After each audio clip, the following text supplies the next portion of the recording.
Well, hello. Just a quick note on the CD haul video that you're about to watch. I filmed this back in April. It's now August 2021. In case you're watching this in the future.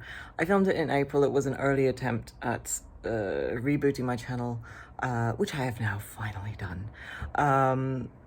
The CDs I talk about, I mentioned that I'm going to cover them in my All the Albums of My Life series on the blog. I may not do that now. I may change up how I cover these albums. I may do them in All the Albums of My Life. I may do them as an album for the day, or I may do a video about them now that I am a YouTuber.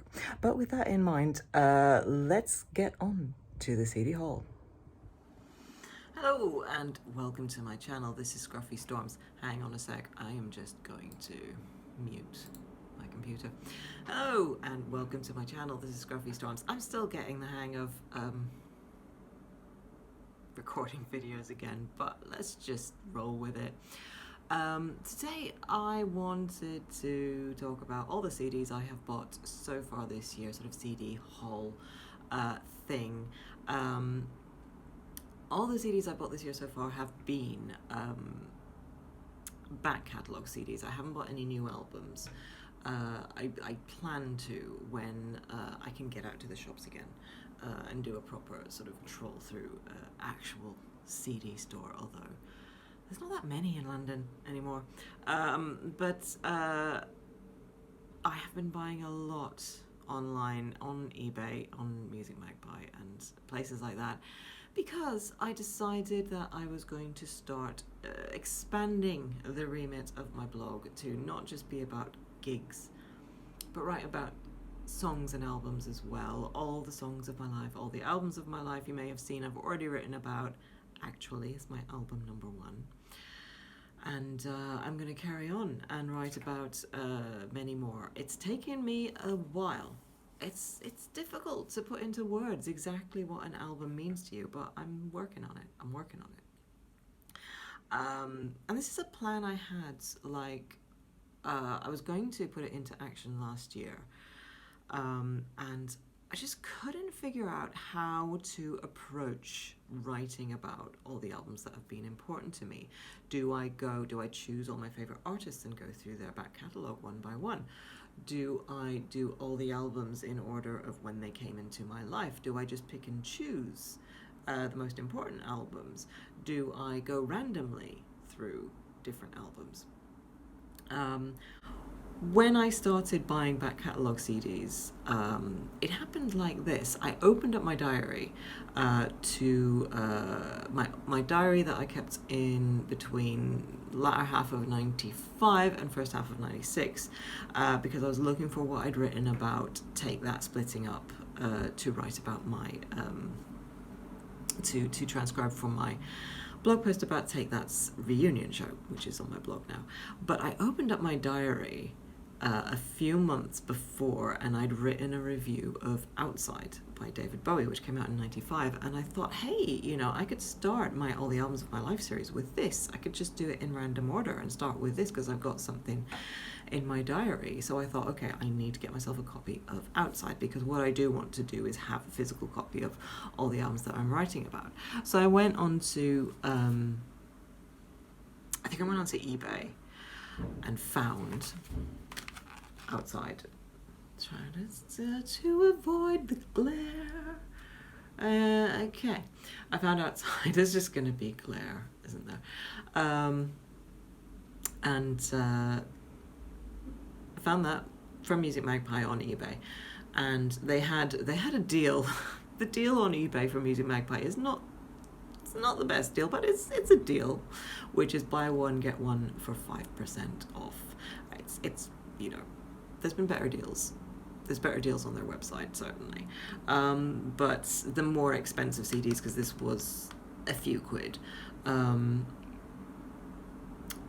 get a little bit off. And so I was thinking, what can I get? I might as well get another CD, get the 5% off. What should I get? And because I knew in my sort of diary around 94, 95, I did a lot of reviews of albums, and one of the albums I remembered writing quite an in-depth review of was Split by Lush. And because at that point I thought I will start just writing about the albums of my life in random order. I thought, well, I could do this one, then I could do Split by Lush. So I searched for Lush in their deal. And I did find Split, but what I found was even more exciting.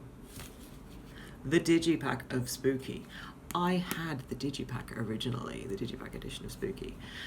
And I sold it when I sold all my CDs, and I thought I would never get a copy of the Digipack of Spooky again. And so I was so thrilled that I picked this one up, even though I don't have any kind of in-depth review of Spooky, but I'm definitely going to be writing about it when I get to 1992, because as you may have noticed, I have now decided that I'm going in chronological order, not random order, so it's going to be a little while before I get to either of these two albums, but they're both brilliant. So those are the first two I bought this year, and then I thought I'd have a look in the pound shop. Back before regular shops reopened, you could still go in the pound shop, and I found one album that I picked up, which is Be Here Now by Oasis. Not their best, but it does have two of my favourite Oasis songs on it, which is Do You Know What I Mean and All Around the World. I'm a little bit worried because I've got my work. I'm taking a break from work to film this, and I've got my work monitor up. I hope you can't read my emails in the glare. Anyway, so Be Here Now. So that's 1997. So now I'm going chronologically. It'll be at least next year by the time I get to that. But I need to write more about Oasis because people read my Oasis posts. I don't know why they like to read about Oasis. I mean, they read them because they're good, but why Oasis? I don't know. Anyway, I then just went on a massive spree. And I'm actually expecting 2 more CDs right now. So I thought I better film this before my collection just goes crazy. But what I'm finding really good is going through all the albums that I want to write about, and I will start, posting more. It just takes a long time. Is that as soon as I figure out, okay, these are the albums I want to write about, then I know these are the CDs I need to buy to rebuild my collection that I, got rid of during my 30s. So it's actually been really good. So I've got a big pile of 10, 11, 12, something like that CDs here. And all of them but one are for the All the Albums of My Life series. The one that isn't is this one, which is Songs from the Belfry by Robin Dunn. You will maybe, possibly not remember back in my early days when I started out this channel in 2018, I went on a big old ramble of joy about how much I loved her debut, Labour of Liberty, and Labour of Liberty is definitely going to be one of the albums. I've already written about the song History from that album in the All the Songs of My Life series. But the rest of her back catalogue has been so difficult to get hold of, and there must have been some record company shenanigans, because all of a sudden her 4th album, I think this is Songs from the Belfry, is available to buy, so I had to pick up a copy of that. But because this, even though it came out I think in 2005 or 2006, it's an album I'm only just discovering now, so I probably won't be covering it.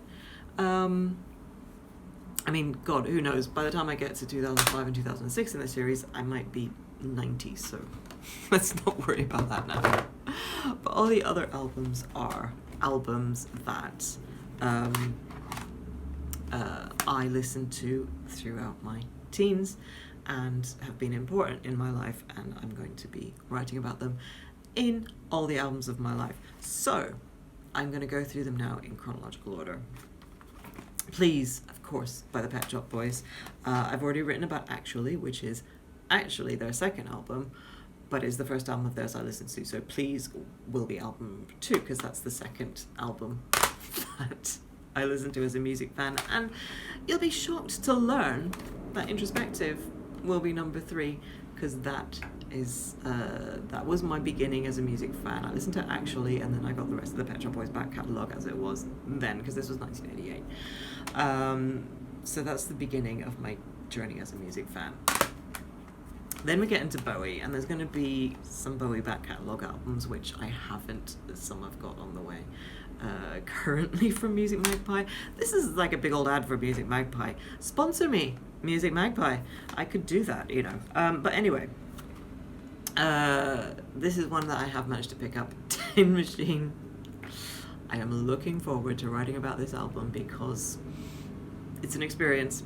But this was the first album Bowie put out after I became a Bowie fan, which came hard on the heels of becoming a Pet Shop Boys fan, and this was the beginning of my life as a music obsessive.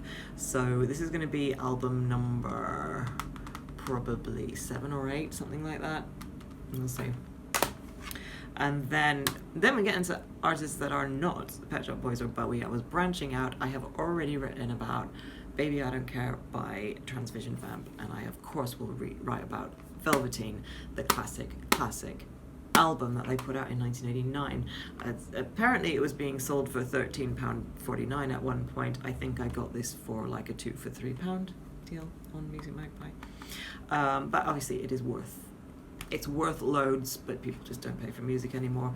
This is a brilliant album, as is The Real Thing by Faith No More. Epic from this album is going to be next on my All the Songs of My Life series. As I record this, it may be up by the time I publish, post, whatever the word is. I've forgotten because it's so long since I've done YouTube. But yeah, this is from the era, my early years as a music fan, and I was just looking around to kind of discover what I liked. And this is one of the things that I've been discovering going over this era of my life as a music fan, is that I found some amazing music. Transvision Vamp, Faith No More, and I'm kind of rediscovering what these bands are doing now. Faith No More are touring, Wendy James from Transvision Vamp is touring. Her album of last year was amazing, Queen High Straight. Absolutely go and listen to that. But hey, next up we get into the Pet Shop Boys again. This is not necessarily all in order of how I'm going to write about them, because like I said, there's some Bowie albums missing that I haven't picked up yet, and because I got to do around this point, 1990, Bowie back catalogue was being reissued, so there's going to be a lot of Bowie. 1990 is going to basically be all Bowie plus this album by the Pet Shop Boys, which I didn't really get into at the time, I have to say. And it's still not the Pet Shop Boys album I would pick up sort of naturally, but it'll be really interesting to revisit it when I get to it in however many months' time.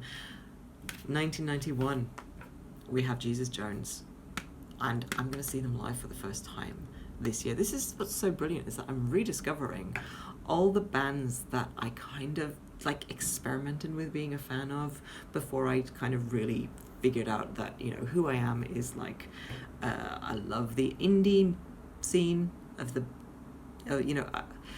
who I am as a music fan, or who I was as a music fan in the 90s, was basically an indie kid, you know, in love with the UK indie music scene, and then pop music and dance music as well. But I didn't really figure that out until 92, so all these bands that I kind of went through during the years up to that, rediscovering them again has been amazing, and I'm going to see Jesus Jones live for the first time this year, and this is a fantastic album. And I bought Doubt, that is by Jesus Jones, and Seal's debut on the same day. Crazy and Future Love Paradise from this album are such brilliant songs.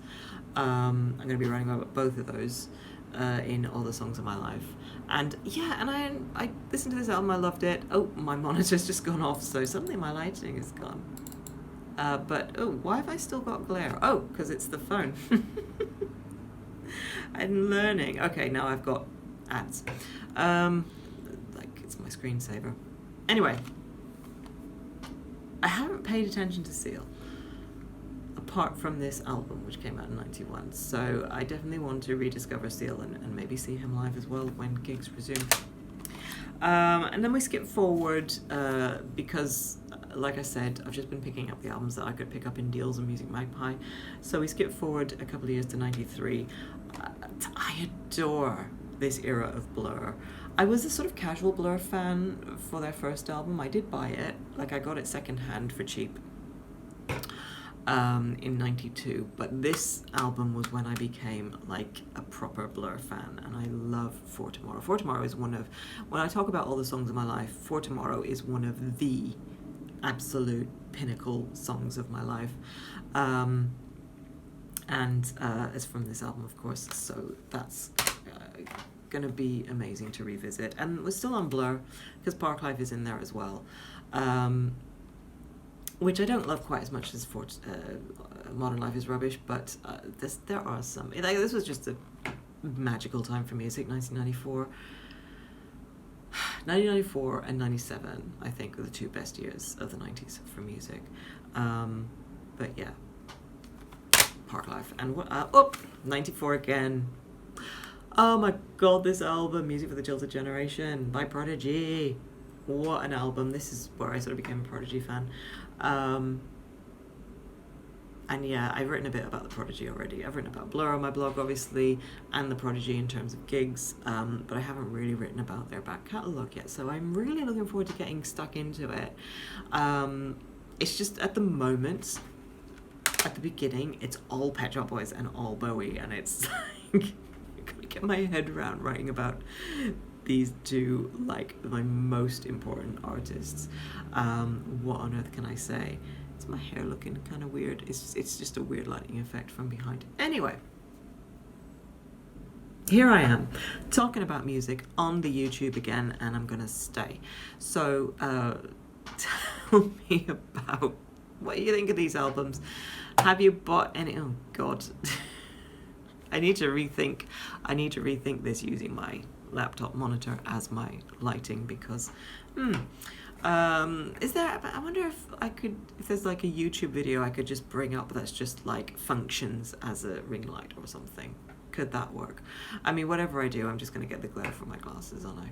So maybe I should wear my contact lenses. Anyway, all of these things I need to think about. But for now, comment about CDs. What do you think? What do you think of these albums that I have hauled? Are they good? Do you like them? Are you looking forward to my blog posts about them? And I hope you are, because I am. And let's chat about CDs in the comments, and I will talk to you again very soon in my next video.